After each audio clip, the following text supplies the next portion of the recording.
posible este impacto educativo, siendo nosotros el staff sencillamente unos acompañantes o una acción muy mínima para poder transformar nuestro país desde la educación, y son los protagonistas nuestros participantes. Así que mucho éxito y vamos con todo, muchachos, mucho éxito.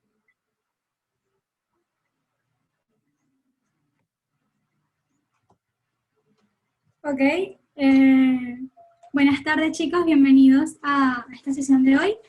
Mi nombre es Jacqueline Terán, yo voy a ser una de sus facilitadoras del día de hoy, junto a mis compañeras Dinarza y Mercedes. Voy a ver si, no sé si ellas pueden encender su cámara en este momento, no estoy viendo, para ver si nos vemos las tres y continuar. Ok, aquí está Dina. Sí, me siento muy ofendida que tenemos un mes trabajando juntas y no te sabes mi nombre, o no sabes pronunciarlo. Te digo siempre Dina, ¿qué quieres que haga? Bueno, bienvenidos otra vez, mi nombre es Dina Arzada, me pueden decir Dina.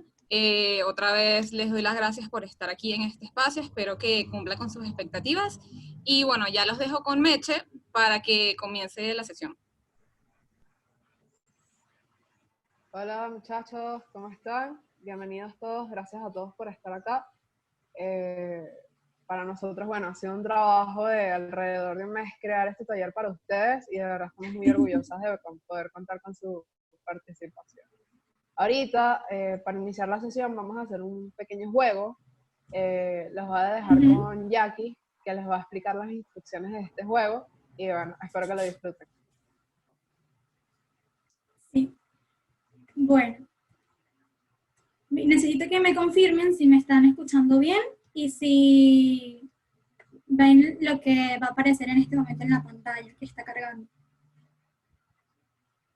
Okay. ¿Lo están viendo? Sí. Ahí está cargando. Ok. Meche, me avisas porque no puedo abrir el chat, así que vas a hacer mis ojos en este momento. Vale, está por iniciar. Ahí está Jackie. Ya, vamos a dar un chancecito a que cargue un poco porque, bueno, situación país, tema del internet que siempre quiere hacer un poquito de las suyas, pero esta tarde todo va a salir bien. Sí, de hecho, les vi muy emotivos vamos... en la encuesta que hizo Meche. No, O de sea, de las hecho, varios expectativas. vamos a estar sin cámara porque hemos tenido varios temas con la conexión. Sí, vamos a abrirla en momentos puntuales, entonces para que nos pusieran cara a las voces y nada, y ahí les iremos diciendo. Voy a ponerlo y me avisan si van escuchando a medida y viendo bien el video.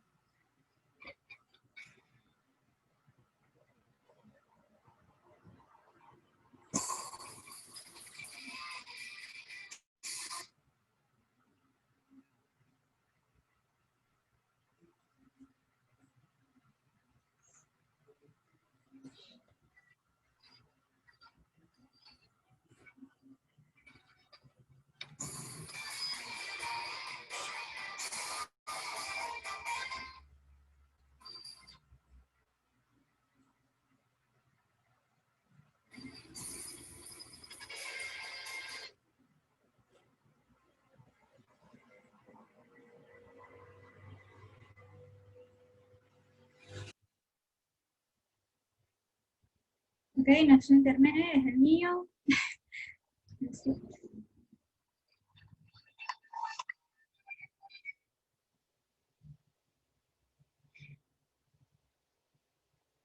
Voy a poner solamente una vez más desde el principio para que cargue tuya bien.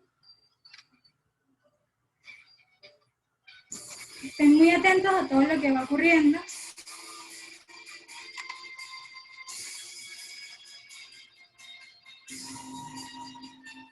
A los detalles.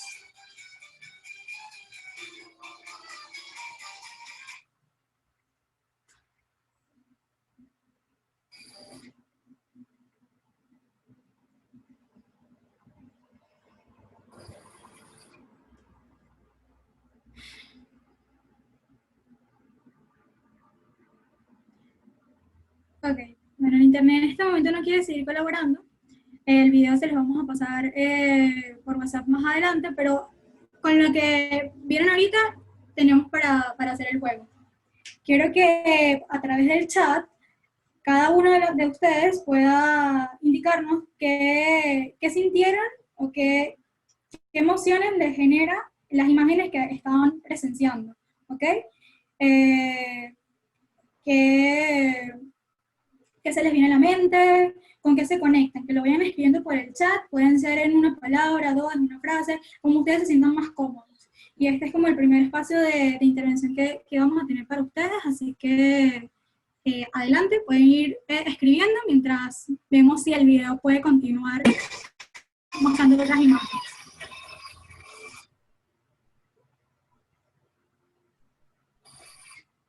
Meche, ¿tú me ayudas a ir leyendo el chat? Porque no lo puedo abrir en este momento. Sí, tranquila. Si hay alguien que está escribiendo. Personas con rabia acumulada, dicen por aquí. Okay. Impotencia. ¿Qué más? ¿Qué más le llega? Ansiedad. Miedo. Falta de oportunidades.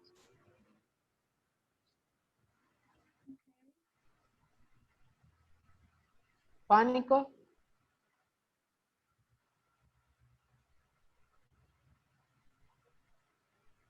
Estrés. Dos Peligro. más. Buenísimo. Frustración. Me recordó una moto con un parrillero, dicen por acá. Ok. No me siento identificado. Vale. Totalmente válido. Bueno, yo creo que con estas intervenciones tenemos por los momentos. O sea, pueden seguir escribiendo si se viene algo a la mente. A ver si... Ajá. Voy a dejar esta última imagen y continuamos. Sigan los que no han participado todavía, que no les puedo leer.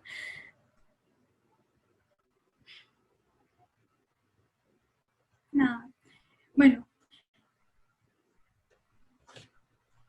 Queríamos traerles como este material, un poco para empezar a contextualizar de lo que va a ser la tarde del día de hoy.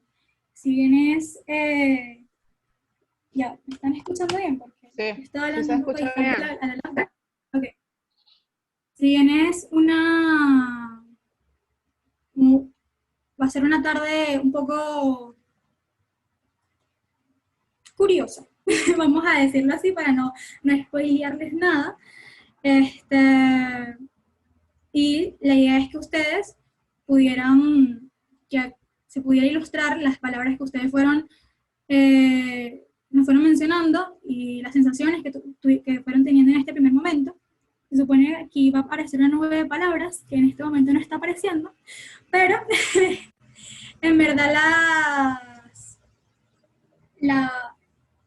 la idea es eso, es que en la realidad en la que actualmente vivimos, o en la sociedad que vivíamos ante todos estos meses de cuarentena, quizás está llena de muchos insumos violentos y que no sabemos a veces diferenciarlos o identificarlos con tiempo, sino que se van sumando y nos generan esta serie de sentimientos y emociones que no sabemos cómo trabajar. Y en la tarde de hoy queremos brindarles ciertas herramientas que permitan manejar esta situación y saber cómo afrontarlas y quizás poder salir de la frustración o de esa impotencia que se siente sin tener que caer en la violencia como una alternativa. Y bueno, ahora sí le dejo el paso a mi compañera Meche. Perdón, lo siento. Hoy tengo la mente un poco dispersa. Y sí, llegué dispersa yo también a la sesión. Yo quería que en este momento las personas a las que se les escribió por el chat revelen como los roles que tenían. Porque hay unas personas que estaban desde el grupo de WhatsApp la noche anterior y a través de una actividad que hicimos pudimos identificar ciertas cualidades de ellos que nos permitieron indicarles un rol a cada uno para que a la hora de contestar lo hicieran desde esa manera. ¿Esto con qué finalidad? Que además de darles todo este insumo contextual de la violencia, pudieran conectar con sus emociones estas personas. No sé si alguno pueda como comentar cuando me dieron este rol me identifiqué porque de pana que yo soy muy emocional y no reacciono, o vivo con miedo constante y no me doy cuenta. Sí me gustaría que lo vayan comentando por el chat, como las impresiones de que estas personas, que ustedes, a los que les asignamos el rol, tuvieron para que los demás puedan conocerlo, porque al final todo tiene como un propósito en esta sesión. Entonces, ahora sí, si estoy en los 3 roles que habíamos asignado, que es el de miedo, que se actúa impulsivamente, el de la impotencia, la frustración, y el dualismo, que es radical, personas que son apáticas a algunas situaciones y pueden parecer hasta indolentes, pero que cuando toman acciones es definitivo, o sea, no hay vuelta atrás. Y nada, esto es como el preámbulo para lo que va a ser la tarde de hoy, y ahora sí, Meche, todo tuyo Por acá en el chat nos dicen que rechazo, vive con miedo y que se rieron cuando les llegó el mensaje. Ok. Hola a todos. Yo voy a iniciar por acá haciendo otra pequeña didáctica, y es que quiero que que me digan qué sienten cuando ven la palabra violencia. O sea, díganme. Porque en primer lugar, para poder crear estrategias que nos permitan lidiar con las situaciones de violencia, es importante que nosotros entendamos realmente qué es la violencia. Entonces quisiera que me dijeran en el chat qué piensan o qué imágenes se le vienen a la mente cuando leen la palabra violencia.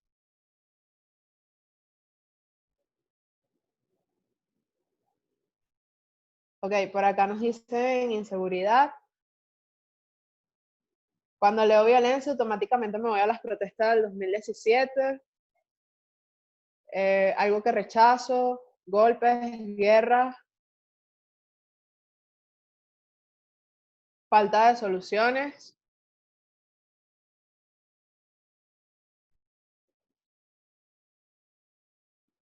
falta de entendimiento. Violencia es cualquier situación que altera de forma agresiva a otros. Muy buena. Ok, entonces, problemas estructurales. Nos dicen por acá. Un poco de eso se basa este taller. Entonces vamos a comenzar a crear una pequeña definición de violencia en base a otras definiciones que ya tenemos. Jackie, pásalo.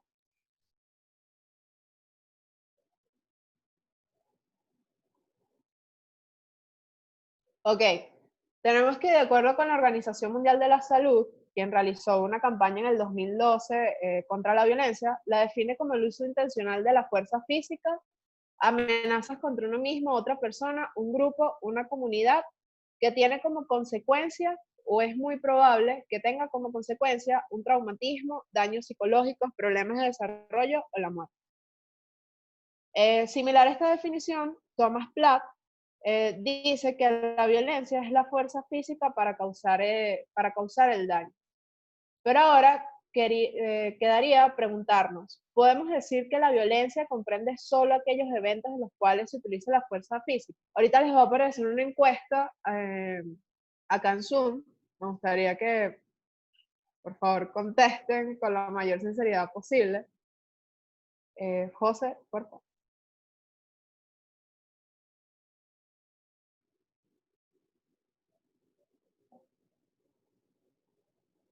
Ok, creo que no está apareciendo la encuesta. Ahora sí. Ok, podemos decir que la violencia comprende solo aquellos eventos en los cuales se utiliza la fuerza física para originar un daño al otro. Vamos a darles 30 segundos para responder.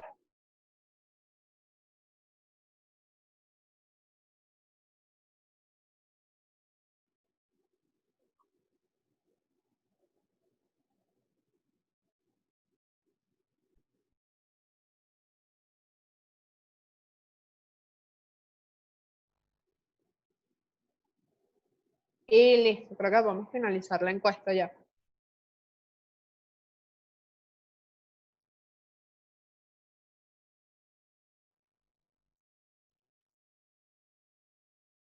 Ok, la mayoría dicen que no. Me encanta que todos hayan dicho que no, ya que, bueno, por ahí estamos encaminando el taller.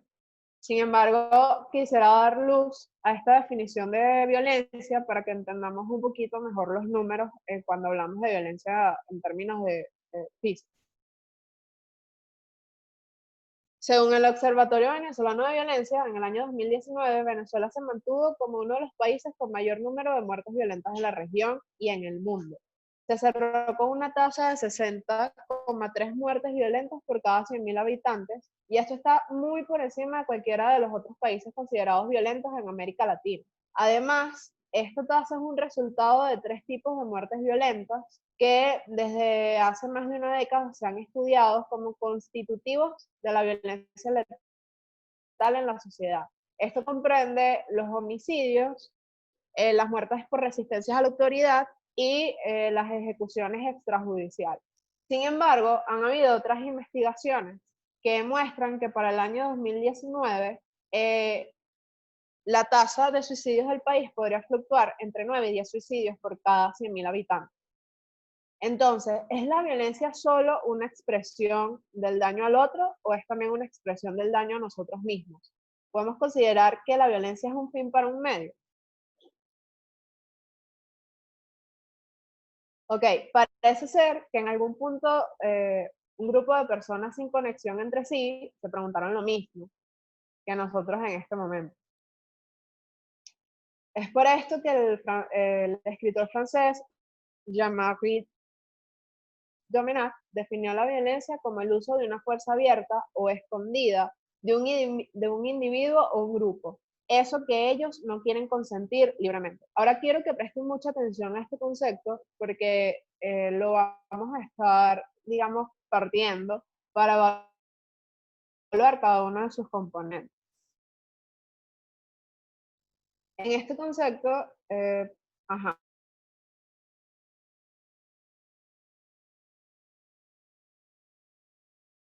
en estos actores únicamente. El actor o victimario, el cual tiene un rol activo, y la víctima que tiene un rol pasivo. Es decir, la víctima recibe algo que viene del victimario, pero sobre lo que no posee ninguna influencia. Esta concepción de un acto de alguien sobre una víctima limita la concepción de la violencia solo al acontecimiento directo, sin ningún tipo de vinculación con el entorno social, la historia, sujetos terceros, factores todos de cierta importancia. Pero, ¿a qué se refiere el autor cuando dice que hay un uso de la fuerza abierta o escondida? A pesar de que probablemente no fue su intención, al evaluar podríamos concluir que el uso de la fuerza es un problema semántico generalizado al hablar de violencia. ¿Por qué? Porque si consideramos la violencia como una consecución de hechos escalables, la fuerza física es el último escalafón, es el desenlace de la historia. Por lo cual, hechos como la coerción moral y grupal y las relaciones de poder en la cotidianidad quedan por fuera y son comúnmente minimizados e incluso normalizados. Cuando cuestionamos esto, vemos los primeros indicios de que la violencia es probablemente algo que va más allá de la fuerza física. Es por esto que el autor Carl Jung destaca algo llamado el arquetipo de la sombra. Este simplemente establecía que la violencia es una manifestación del ser reprimido en el entorno en que habita. Es en este momento cuando vemos por primera vez que quizás la violencia es algo que se relaciona directamente con el entorno y con los actores que rodean al sujeto. Por esto vemos que la violencia es una relación social. Es un entorno el cual engloba las interacciones entre un agresor, una víctima y una serie de espectadores. Cada uno de estos tiene un rol fundamental. Cuando hablamos de las cifras en Venezuela, podemos encontrar que los niños y niñas y adolescentes que evidencian los mayores impactos de violencia realmente afrontan esta situación día a día. Hay signos de violencia estructural que se manifiestan las dificultades para el acceso a los bienes y servicios, como los alimentos, el agua, la luz, el transporte, y los recursos más elementales para garantizar el derecho a un nivel de vida adecuado. Miles de niños y niñas han sido testigos directos de crímenes ocurridos en su comunidad, de la muerte de su padre, de la muerte de sus madres, y han sido las víctimas directas de lesiones y otros delitos. Es por esto que Carl Jung define la sombra como la representación de la personalidad oculta que tiene toda persona a simple vista. La mayoría de nosotros aparentamos y quizás nos percibimos como seres buenos y nobles. Sin embargo, en nuestro interior hay ciertas dimensiones reprimidas, instintos heredados, donde a veces se esconde la violencia, la rabia y el odio. Ahora bien, pásala de aquí.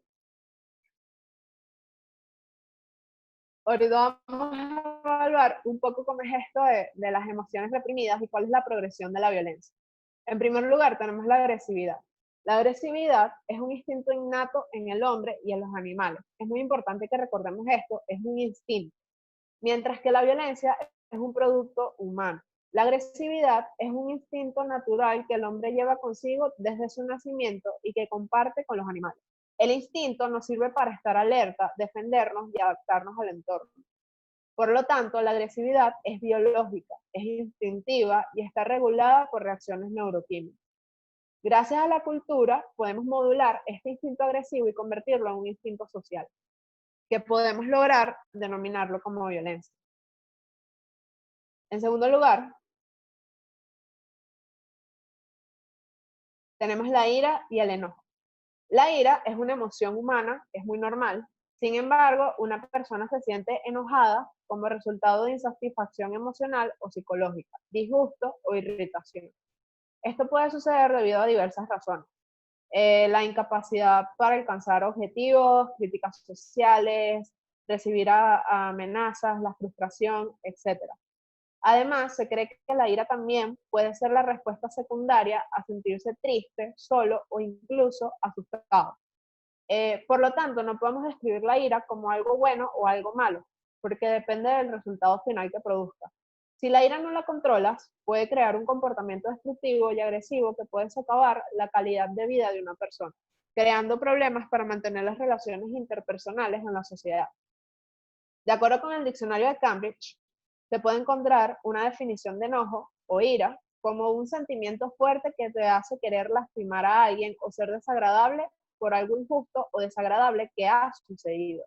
Por lo tanto, explica que es el resultado negativo de la ira si no se controla o si no se transforma en algo positivo. Ahora bien, vamos a ver el tercer factor, la agresión. Los psicólogos sociales definen la agresión como un comportamiento destinado a dañar a otra persona que no desea ser perjudicada. Una persona que se comporta agresivamente no considera la postura emocional de la otra persona ni considera sus necesidades. Es decir, se consideran superiores y tienden a tomar el control exclusivo de la situación particular, exigiendo al oponente que se rinda y ceda ante sus decisiones y necesidades.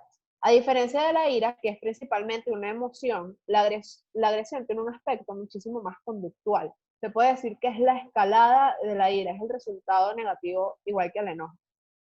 Se puede demostrar a través de un comportamiento agresivo. El comportamiento agresivo varía desde el abuso físico hasta el abuso verbal, involucra el daño físico y emocional que una persona puede influir en otra, y la humillación verbal, la amenaza y la crítica, los ataques físicos, la destrucción de la propiedad, etc.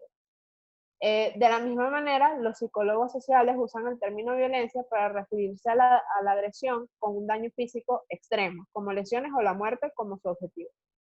Ahora, vamos a ver el último escalafón de nuestro termómetro del día de hoy, que es la violencia.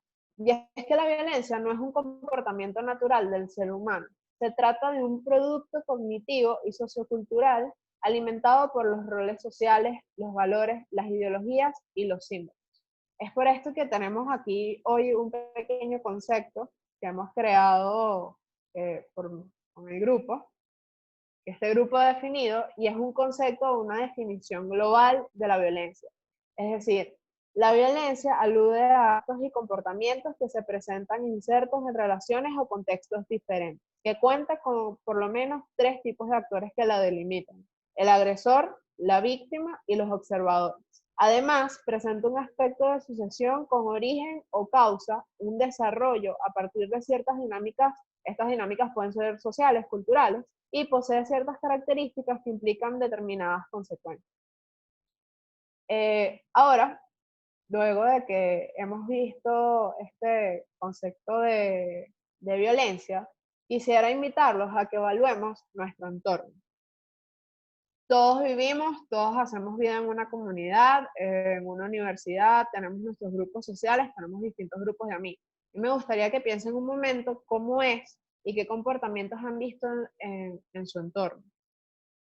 Y en base a esto vamos a hacer un pequeño juego.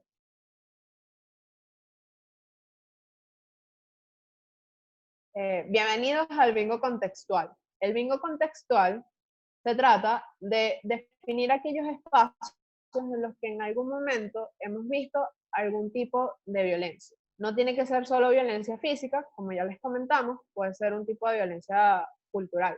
Un ejemplo que yo estaba utilizando hace poco con mi grupo, cuando estábamos creando el taller de violencia cultural, es, por ejemplo, el rechazo que se tenía en los años 1920, 1910, hacia la concepción del divorcio. O sea, para aquellos tiempos, si tú eras un hombre o una mujer indistintamente y te divorciabas, eras totalmente execrado de la comunidad. O sea, la gente simplemente te tachaba, tu familia incluso te desheredaba, te podían quitar tu trabajo simplemente porque eras una persona divorciada, y ya para la sociedad eso no era moral. Allí podemos ver un comportamiento de violencia que está, un comportamiento violento de rechazo directo, que está definido muy estrictamente por la norma moral de nuestra sociedad. Obviamente eso ha evolucionado con el paso de los años, pero yo estoy muy segura de que podemos ver este tipo de comportamientos en cualquier espacio en el que hayamos estado.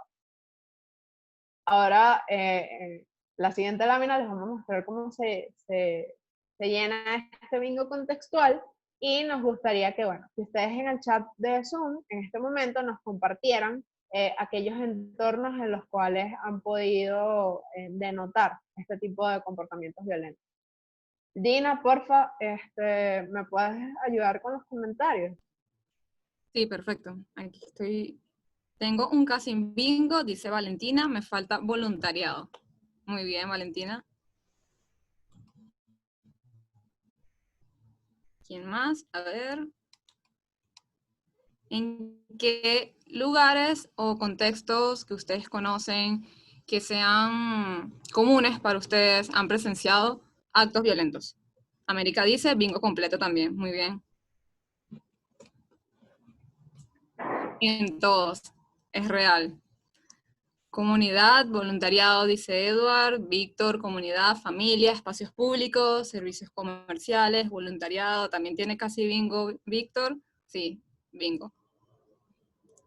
¿Qué más? Yunis dice completo. Excelente. Samuel Díaz, comunidad y escuelas. Totalmente. A ver.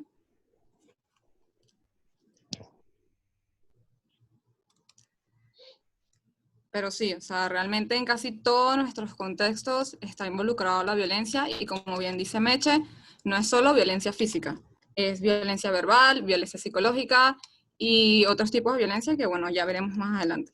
Víctor García, trabajo, comunidad, escuela. Humberto, cartón lleno también.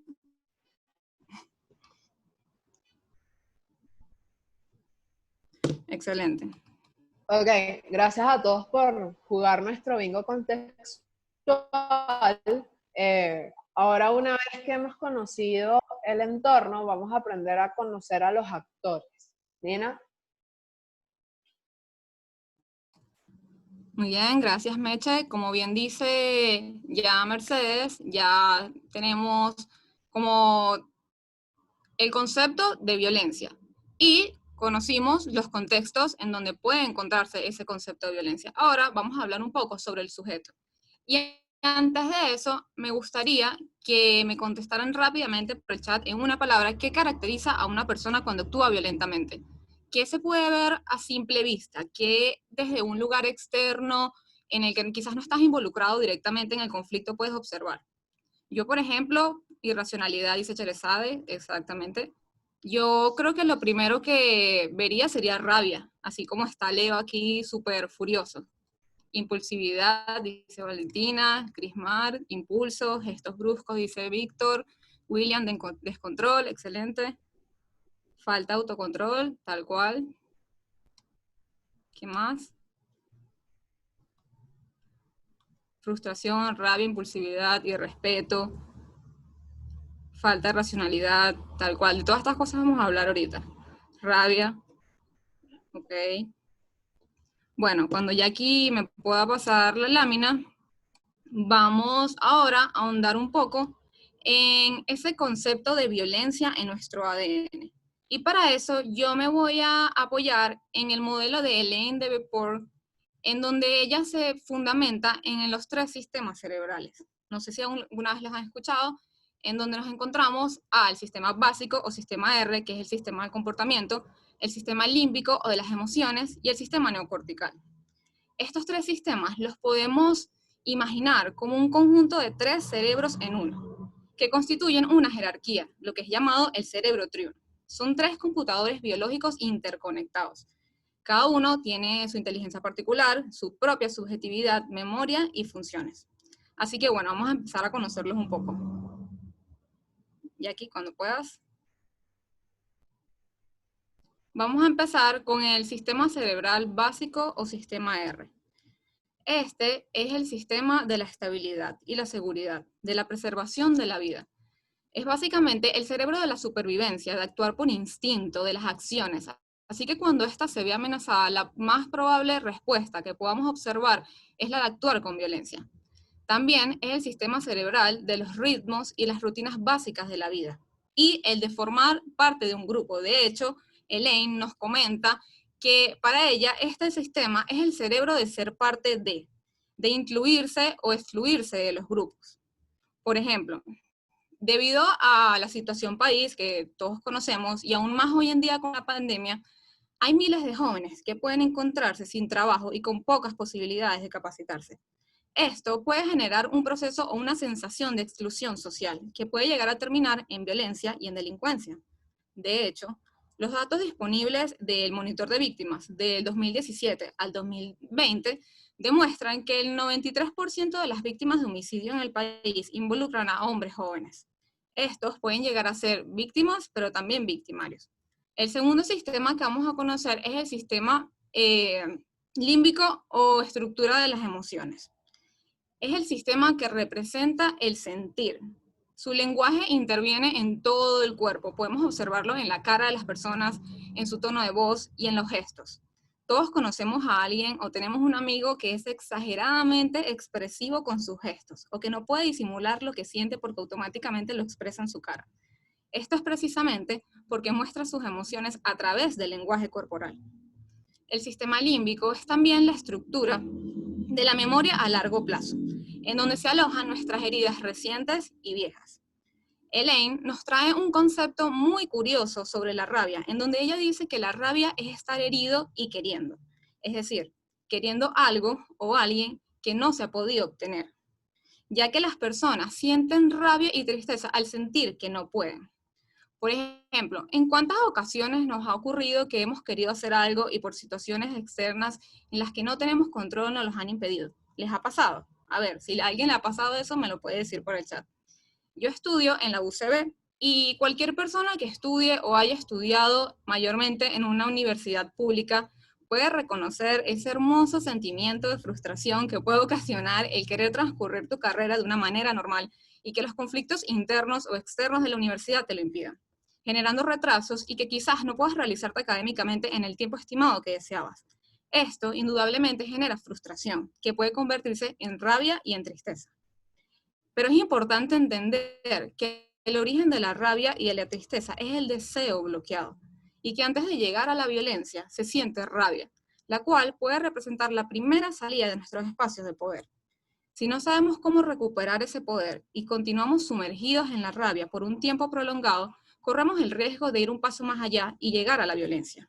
De hecho, en la siguiente lámina, cuando ya aquí me la pueda pasar, vamos a poder ver el mapa del territorio de las emociones, en donde Elaine nos ilustra de una manera bastante gráfica cómo es esa progresión de la pérdida, desde la pérdida del poder hasta llegar a la violencia. Aquí partimos de un sujeto inicial, que puede ser cualquiera de nosotros. De hecho, esta persona dice, yo dejándome afectar por el logro de una meta. Esta sin duda podría ser yo. Entonces, esta persona tiene 3 situaciones o 3 opciones a donde puede ir. La ideal, o la primera, sería que se fuera por el camino del medio, en donde está muy consciente y muy claro de qué quiere y qué desea. Y se va motivando, que es lo más importante, durante todo el camino. Pero, me perdí, lo siento. Ajá. Si esta persona va por el camino del medio y está muy consciente de lo que quiere y desea, y decide motivarse durante todo ese camino, va a llegar un momento en donde tenga un sentimiento de orgullo y satisfacción. Yo creo que yo añadiría aquí, sí, total, Valentina, esa gráfica creo que somos todos. Yo añadiría aquí disciplina, para que durante todo ese camino, que todos sabemos que todos los caminos llegan muchos conflictos y muchos obstáculos, se mantuviera. Cuando llega a su lugar final, va a tener esa sensación de poder personal, de haberlo recuperado o de no haberlo perdido. En cambio, si observamos aquí arriba y se va desde la frustración, desde el extremo superior, va a sentir una sensación de expansión por la rabia, que si se prolonga en el tiempo va a llegar a odio y finalmente en violencia. Como ya dijimos, esta violencia puede no ser simplemente violencia física, puede ser violencia psicológica y verbal. En cambio, si se va por el extremo inferior, que es donde encontramos la tristeza, no vamos a expandirnos, sino que vamos a contraernos. Si nos prolongamos en esta situación de tristeza, podemos llegar a la depresión y a la enfermedad. Y lo más importante es que aquí vamos a ser incapaces de reconocer los estímulos o esos indicadores claves que nos indican cuando estamos perdiendo nuestro poder. Entonces, hasta ahora, podemos ver cómo ese camino hacia la violencia está íntimamente vinculado con el manejo inadecuado del sistema emocional.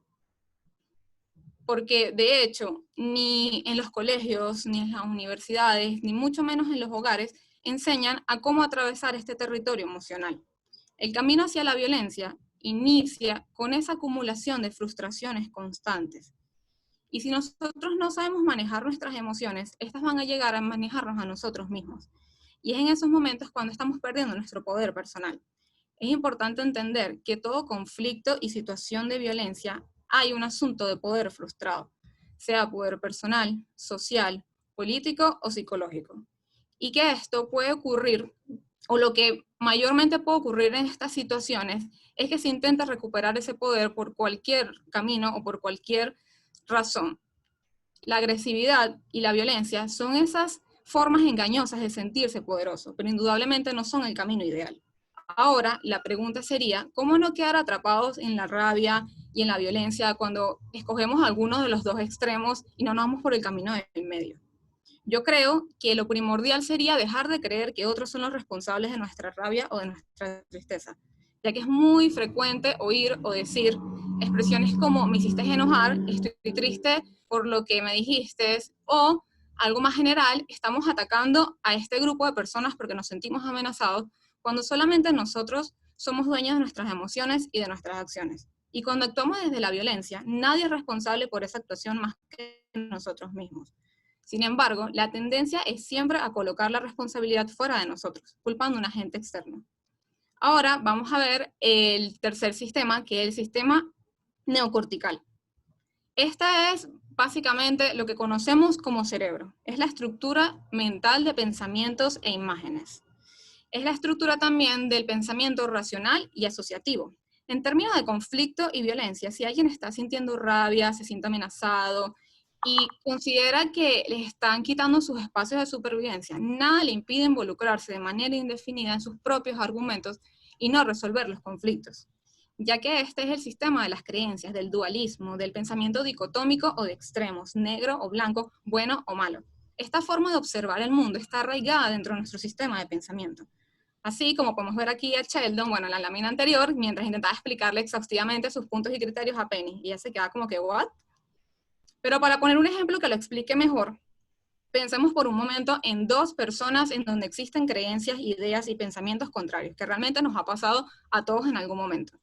Pero en vez de intentar llegar a un punto de encuentro o un punto medio en donde ambas personas puedan beneficiarse en construir juntos una idea nueva, se mantienen incansablemente defendiendo sus propios puntos. No escuchan porque están muy ocupados hablando.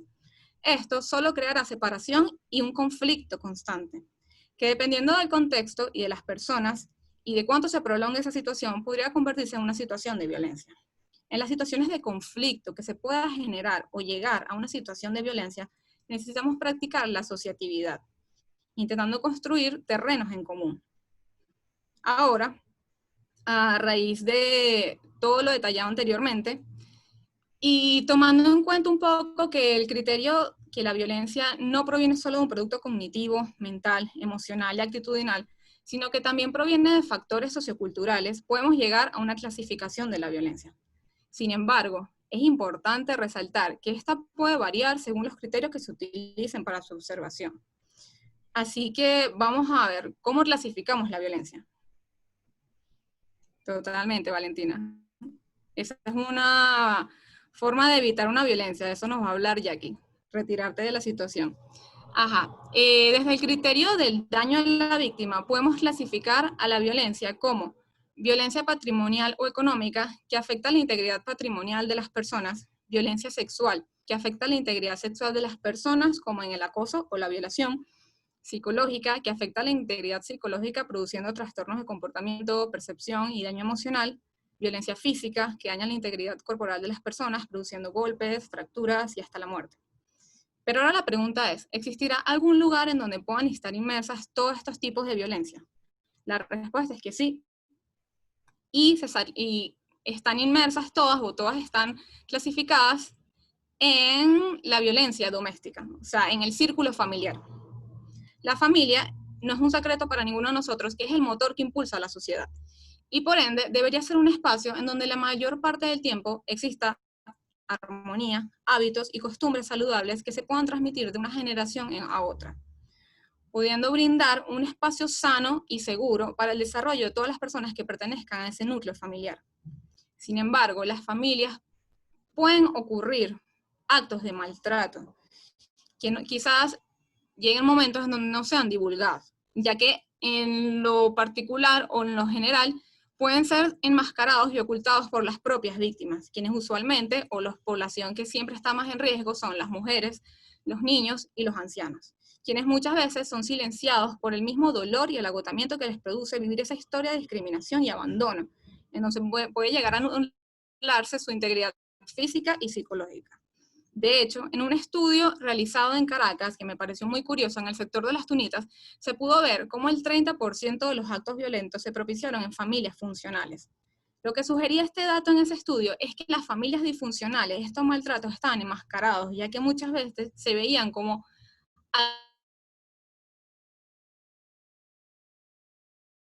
actitudes. Es bastante común que durante los primeros años de vida, en esos contextos familiares en donde existe una atmósfera constante de violencia, se genere una sensación de inseguridad y desconfianza en los niños y niñas. Esto lo único que va a hacer es proporcionarle dificultades para que posteriormente y cuando puedan crecer o involucrarse, no se vayan a relacionar con modelos positivos en su entorno. Además del conflicto que puede existir entre ellos y el afecto hacia la madre, el padre o el padrastro, y al mismo tiempo el miedo a estos mismos individuos. Cuando uno agrede o ambos no protegen, porque la mujer que sufre de maltrato constantemente o progresivamente va perdiendo su capacidad para proteger a sus hijos. Además, algo que también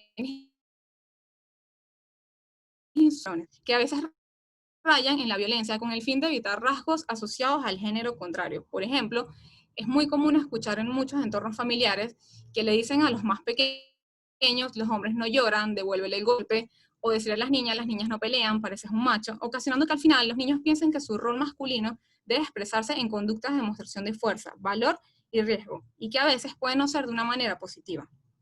La conducta violenta se aprende, y esta primera oportunidad para aprenderla es observando el comportamiento agresivo que surge en el hogar, tanto de los familiares, los padres, o quizás tíos o personas que involucran en ese entorno familiar.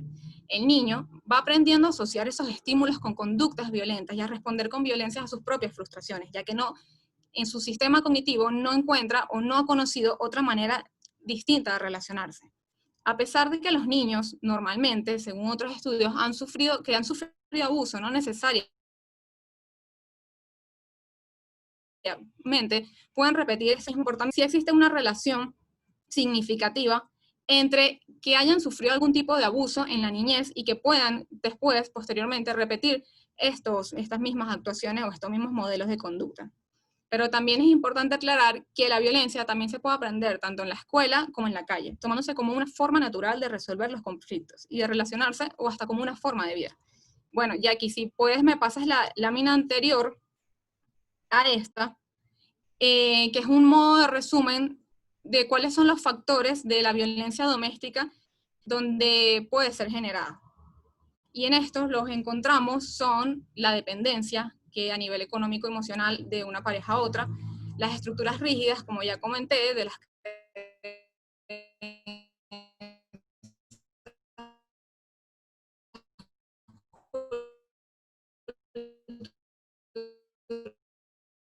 que le pueden otorgar quizás poder al hombre sobre la mujer, inferior o merecedor del trato que le dan, el abuso tanto sexual como físico como psicológico en la niñez y en la adultez, el abandono,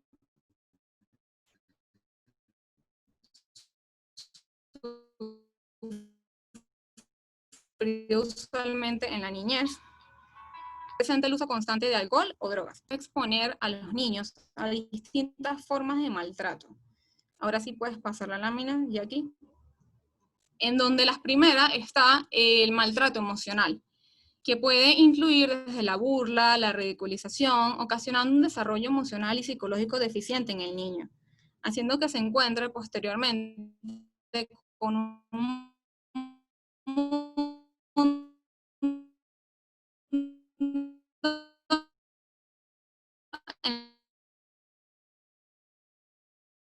en el que se sentirá desprotegido, el abuso sexual, que incluye toda actividad sexual que el niño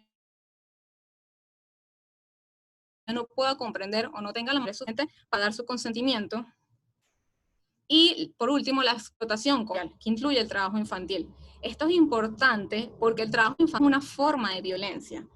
Y es muy común que hoy en día lo hemos normalizado un poco y no es algo normal, porque se ve mucho en el país. Las niñas y los niños han salido a las calles a trabajar para ayudar a sus familias a obtener ingresos. Sin embargo, esta situación es inaceptable cuando los niños y las niñas o los adolescentes son víctimas de violencia verbal, física o abuso sexual, en donde se tienen que relacionar con entornos y formas de trabajo peligrosas, faltando a la escuela, deteriorando su salud y formas de trabajo, y deteriorando su salud, su bienestar, e impidiendo, perdón, es que me están llamando, e impidiendo su correcto desarrollo físico y psicológico. A pesar de que quizás quisiéramos ayudar un poco más a esta situación y no lo podemos, lo menos que podemos hacer es no normalizarla, porque no es algo normal y es una forma de violencia hacia los niños que tienen que estar involucrados en esta situación. Pero bueno, ya hemos hablado sobre el entorno, sobre el sujeto, sobre algunos contextos. Ahora vamos a hablar sobre los factores que pueden influir en las reacciones violentas, en donde Jackie nos hablará más a fondo al respecto.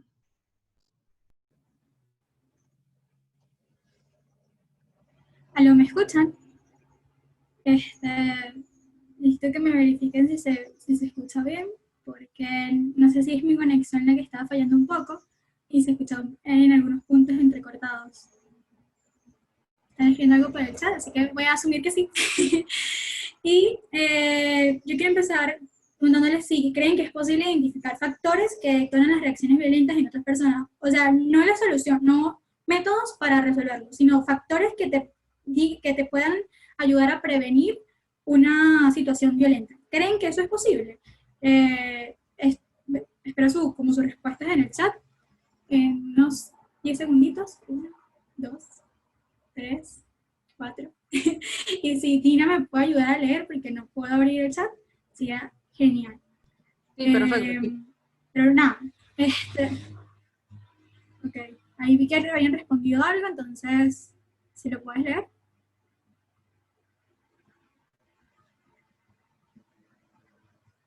Sí, no es posible, tal vez.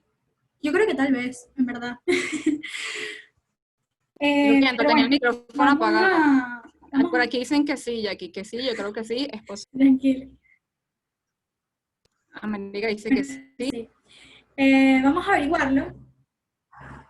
Ok, buenísimo. Vamos a averiguarlo ahorita con una pequeño juego, pequeña dinámica, no sé cómo lo vean ustedes, en el que en este círculo que están viendo se van a encontrar 9 identidades, de las cuales ustedes van a tener que escoger 3, y nos las van a indicar por el grupo, es decir, vamos a poner nada más el número 1, 2, 3, o 6, 3, 8, ustedes eligen.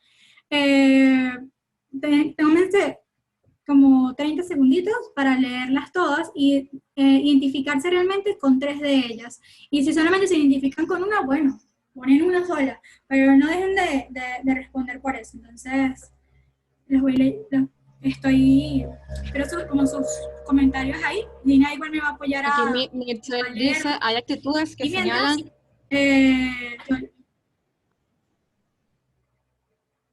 Mitchell nos dice, hay actitudes que señalan que esa persona puede reaccionar violentamente. Okay. ¿Entendieron la explicación? Escojan nada más 3 identidades y las escriben por el grupo.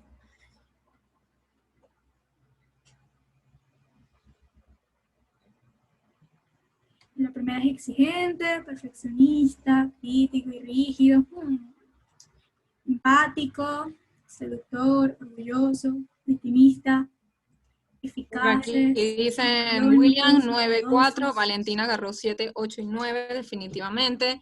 William dice 8, Víctor García dice 2, 5 y 9. A ver, ¿quién más? Okay. Protectores, planificadores. Aquí tenemos de todo, ahí para escoger. Cherezade dice 7, 5 y 9. Espera. Okay. 2 respuestas más y continuamos. Igual les voy a pasar, les estoy compartiendo la imagen por... Víctor dice, soy 1, 7 y 5. No te podías spoilear y decir que ya eras tú.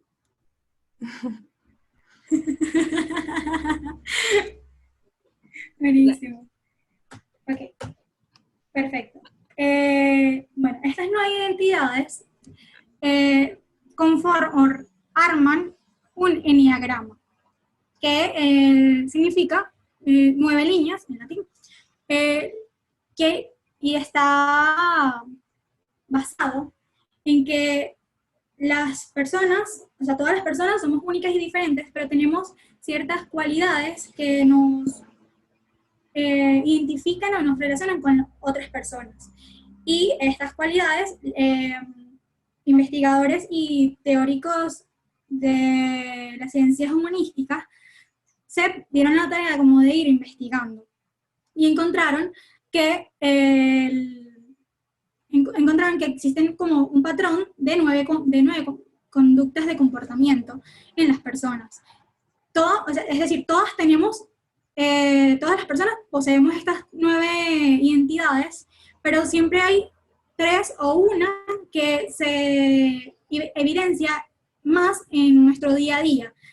Pero hay otras que pueden salir quizás en otras circunstancias o momentos, porque como todo lo que implica el ser humano, nada es una regla fija, y es decir que si, bueno, yo soy una persona empática, voy a ser empática toda mi vida, o sea, eso va a estar ahí, pero hay cosas que a veces nos choquean y podemos tomar un comportamiento distinto, pero en la esencia, lo que busca este enneagrama es de ilustrar cómo puede ser un mapa de la realidad de las personalidades de las personas. Y eso suena redundante. Pero bueno, ahora, ¿cómo lo podríamos definir? Como un sistema que permite clasificar la personalidad considerando estos nuevos patrones de conducta y que tomando esta como esencia en común, entendiéndolas como las virtudes o pasiones que nos mueven a nosotros como seres humanos. Y como les decía, hay una que predomina, y en función de conocerla o de concientizar que, bueno, yo tengo una conducta de comportamiento que es muy expresiva, alegre, efusiva, empática, ya yo sé que también soy una persona muy emocional, y a la hora de quizás reaccionar, no piense, sino que sea muy literal, ya llanto y frustración por doquier. Y no es por ser dramático, es que así es esa persona. O aquellas personas que les encanta hacer como un espectáculo de llamar la atención. Quizás hay patologías que pueden orientar a que esa persona sea así, pero basándola en el enneagrama, es un tema de necesidad de atención de la otra persona, de sentir que eres querido por alguien más, o que eres valioso para alguien más. Entonces, más allá de simplemente considerarlo dramático, es entender que esa persona tiene un estilo de comportamiento. ¿Y para qué nos sirve esto? Bueno, para comprender que hay puntos fuertes y débiles de los demás.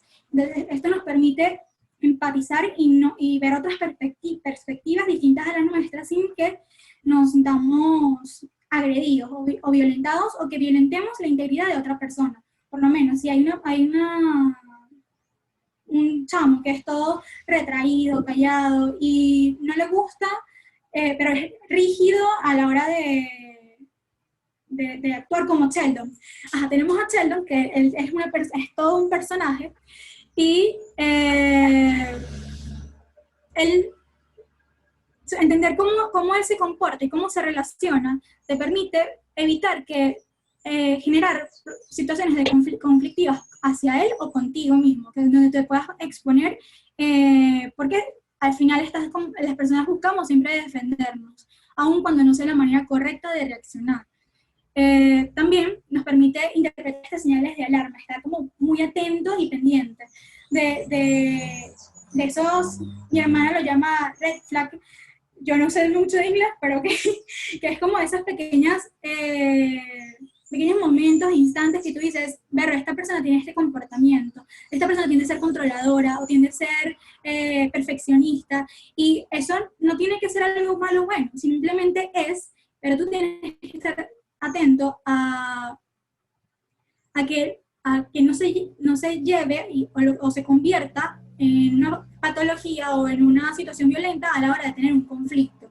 Porque al final tú estás consciente de que hay cosas que te sirven de alarma y decir, esta persona tiene algo que no va con mi personalidad, ¿qué podemos hacer?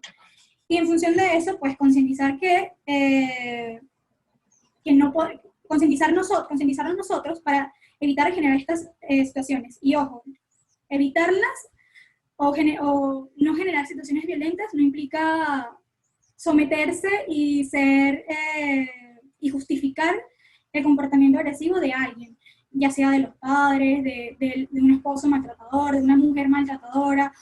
No, o sea, no se justifica.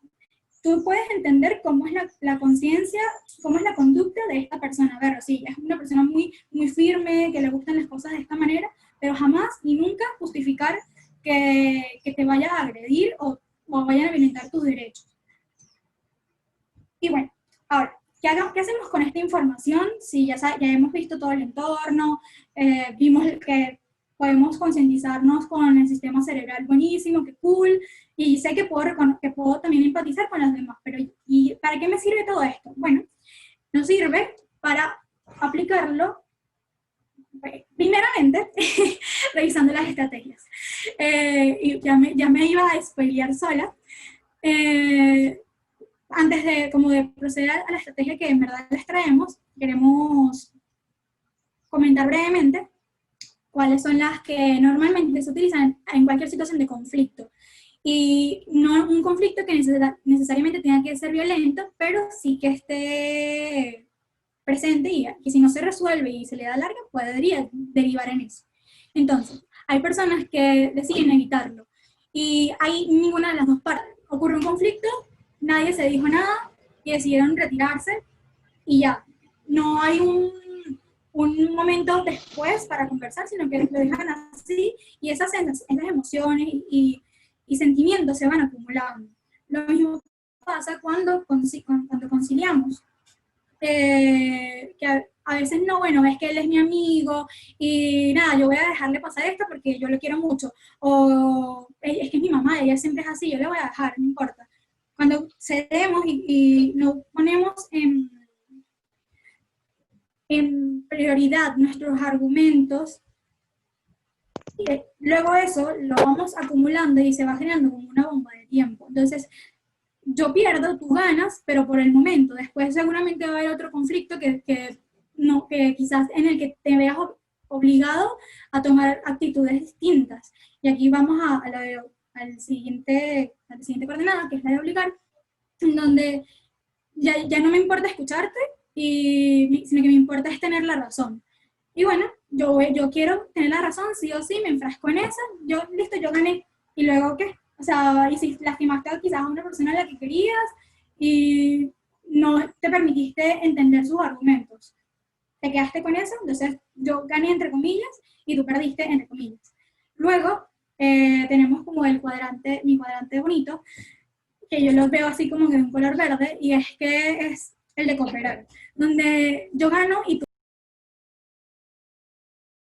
que es como este momento donde tú te acercas a una persona con la que tú estás en conflicto y le haces saber cómo te sentiste en la situación y qué crees que se puede mejorar. O sea, expresas tu emoción, no te quedas en argumentos y en explicaciones eternas, sino que simplemente expresas, ver, me sentí triste, me sentí abandonado, me sentí no escuchado porque no me pasaste la lámina. Cualquier cosa, lo comentas y la otra persona recibe ese feedback y tal vez también te pueda dar su opinión de cómo ella se sintió en esa situación y en conjunto ver qué se puede mejorar. Porque a lo mejor yo solamente vi cómo tú me hiciste sentir, pero yo no sé cómo yo te hice sentir a ti. Y nada, ahí se da, pero en la cooperación y el feedback, pues siempre tiene que haber la disposición de las partes para que esto se pueda dar. Y el feedback tiene la particularidad de que se pide. O sea, yo no puedo ir y decirte, pero tú que no me pasaste la lámina y que eres una mala persona. Ahí ya no estás como propiciando un ambiente de cooperación. Tienes que pedirlo, como mira, quiero hablar de esto. Y si la persona está de acuerdo, empezar a dialogar.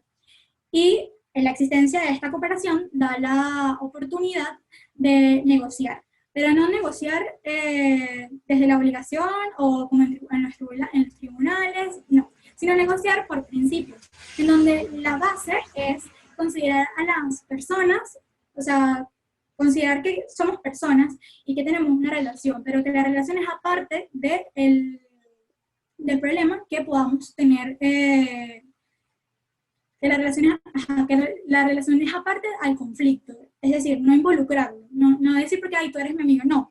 Es ser objetivo y, yo quiero hablar de esto, o quiero llegar a un acuerdo para esta situación. Y pasamos a la siguiente base, que es la de los intereses. O sea, aquí se exponen los intereses y no el argumento que la persona está utilizando. ¿Qué es lo que realmente les interesa a las partes? ¿Qué es lo que los mueve a entrar en ese conflicto y a querer negociar? Entonces se va para ese como propósito para luego poder generar en conjunto una lluvia de ideas y de opciones que le permita a las personas interactuar mejor. Interactuar mejor y crear entre ellas un acuerdo que en verdad pueda cumplir con los intereses de los dos y donde no se vea afectado ninguno. No se trata de ceder, se trata de escuchar activamente. Y el último ya es cuando ya llegas al acuerdo, o sea, cuando ya decides llegar al acuerdo. Y verdad, este sí va a ser, y empieza el proceso de ver si se cumplen los acuerdos de las partes que se prometieron. Aquí me enredo un poco, pero bueno. Creo que voy a poner la cámara porque llevo rato expresándome y no me están viendo, entonces me estresa. Bien, ¿qué pasa cuando el conflicto, y me avisan si se deja de escuchar bien para quitarlo? ¿Qué pasa cuando el conflicto ya se ha convertido en una situación violenta? O sea, estas estrategias están buenísimas cuando podemos todavía tener una oportunidad de acercarnos a la persona y saber que no nos va a dar un golpe en la cara, ni nos va a humillar públicamente. Eso es buenísimo, pero ahora, cuando ya hay situaciones de violencia, de violencia en las distintas clasificaciones que le hemos dado en este taller, tanto psicológica, sexual, económica, y se me olvidó una.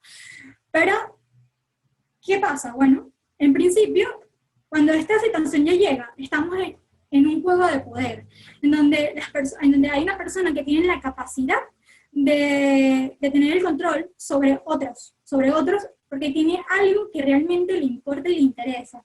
Y aquí yo no estoy hablando de que el poder es malo, no. El poder es bueno cuando lo usas para beneficiarte a ti y beneficiar a otras personas. Pero cuando empiezas con la coerción, cuando buscas de imponerte porque tú tú eres el que sabes y el que manda y no importa más nadie.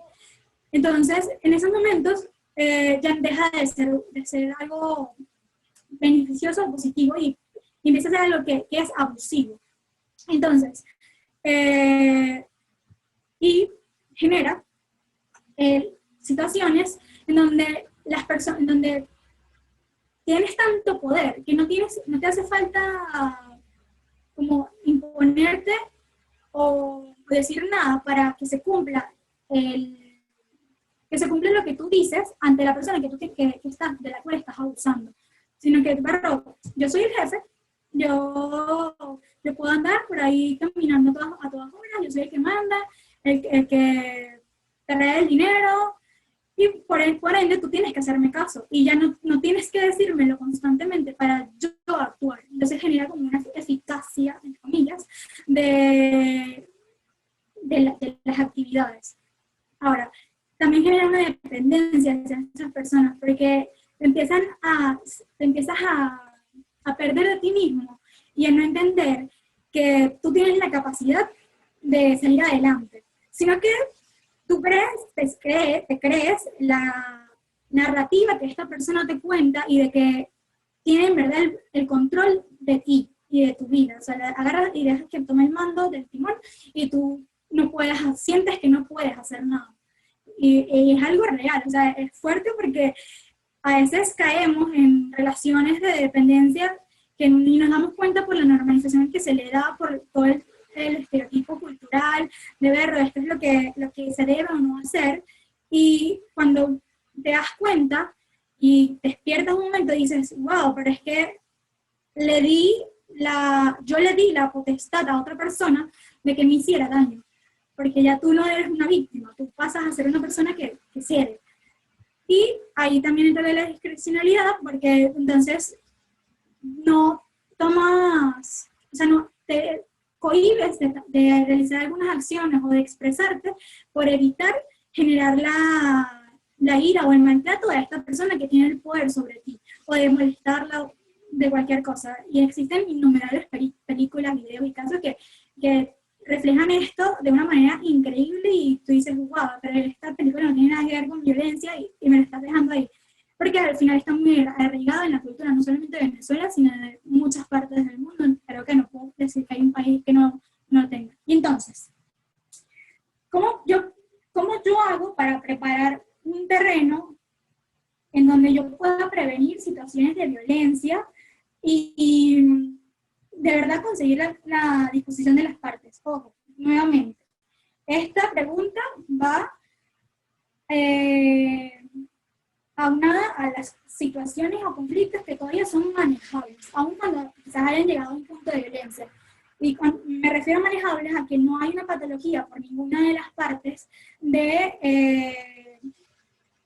ser un narciso o de tener problemas de ira, o sea, cosas que requieren de verdad de un especialista. También hay que entender en toda esta concientización que nosotros tenemos limitantes y no por quedarnos ahí, sino porque hay personas que están especializadas para saber cómo tratar realmente este tipo de situaciones. Obviamente, si no le puedes pedir a una mujer que ha sido maltratada por su pareja 20 años, que vaya y le abra la puerta para conciliar con un mediador, ¿no? Para negociar con un mediador, perdón. No, o sea, eso va más allá. Hay otro tipo de estudios y patrones que eso se sale un poco de nuestras manos en este momento, pero recapitulando, para volver a la pregunta del que nos trae aquí, es que, nada, podemos preparar, si es posible, preparar un terreno que nos permita advertirnos o prevenir una situación de violencia o manejarla si está en las posibilidades de negociar, si en verdad las partes están dispuestas a trabajarlo y, como dije, no hay ninguna incidencia. Para esto, investigando, encontramos el método Insight de Bruce Peer, no sé cómo era que se pronunciaba el apellido, eso en verdad les tengo la infografía y les voy a pasar el archivo, se los prometo, seriamente, es un teólogo que él nos presentó la investigación que realizó Bernard Lonergan, que también es otro teólogo, y que él ve la importancia de que nosotros hagamos una mirada a nuestro interior, pero siendo conscientes del entorno o contexto que nos rodea, para salir de una situación de conflictiva o para mediar una situación conflictiva. Entonces, partiendo del insight, de entenderlo como un conjunto de operaciones mentales que permite a la persona concientizar su voluntad y la información que recibe. Es decir, si yo veo hacia adentro y soy capaz de entender qué está ocurriendo y de qué está ocurriendo conmigo, no con los demás, qué está ocurriendo primeramente conmigo, qué me lleva a mí, qué me motiva a tomar un pensamiento, llevar un pensamiento, hacer como todo este estudio del enneagrama, pero para mí, y saber cómo digiero la información me puede permitir luego poder entender realmente a la otra persona. Entonces, él dice que este momento de insight, el momento de insight se da así como cuando una bombilla se prende, que a veces, no sé si les ha pasado, yo soy diseñadora, y hay momentos en que es como, pero esto era justo lo que quería, pero me vino de la nada, o sea, yo estaba pensando en otra cosa y de pronto se me vino ese pensamiento a la mente. Realmente no vino de la nada, vino porque seguramente pasé que decir toda una semana viendo referentes o buscando información de que me relacionara con lo que yo quería conseguir. Y ese es el proceso que él quiere que hagamos como conscientemente o más evidente. Para eso, él se basa en dos preguntas. ¿Cómo guía y dirige un método en la forma en que usamos nuestra mente? O sea, los métodos condicionan nuestra mente. Si yo digo que yo quiero ser artista, estoy condicionando a mi mente a tener un comportamiento. ¿Cómo funciona esa condición? ¿Cómo se genera ese condicionamiento? O sea, ¿qué tiene que pasar? Y esto me encanta porque el GIF de la película, él es así todo ser intelectual y muy explosivo. Esta es la de ¿qué pasó ayer? Y de pronto, él tiene un momento como de epifanía en el que recibe ciertos conocimientos o algo que necesitaban para el momento. Y él condicionó su mente de alguna manera para poder tener ese resultado. Y entonces, ¿cómo funciona esto? Bueno, Lonergan, déjame validar el apellido para no decirlo. Lonergan nos deja 4 pasos principales para empezar a hacer como esta concientización y a mirar más hacia el insight, a empezar a tener ese insight en nosotros. Y para luego poder realmente generar una estrategia que permita ayudar a otras personas. Entonces, en principio es reconocer que tú tienes una mente y la usas. O sea, puedes ser reflexivo, un pensador,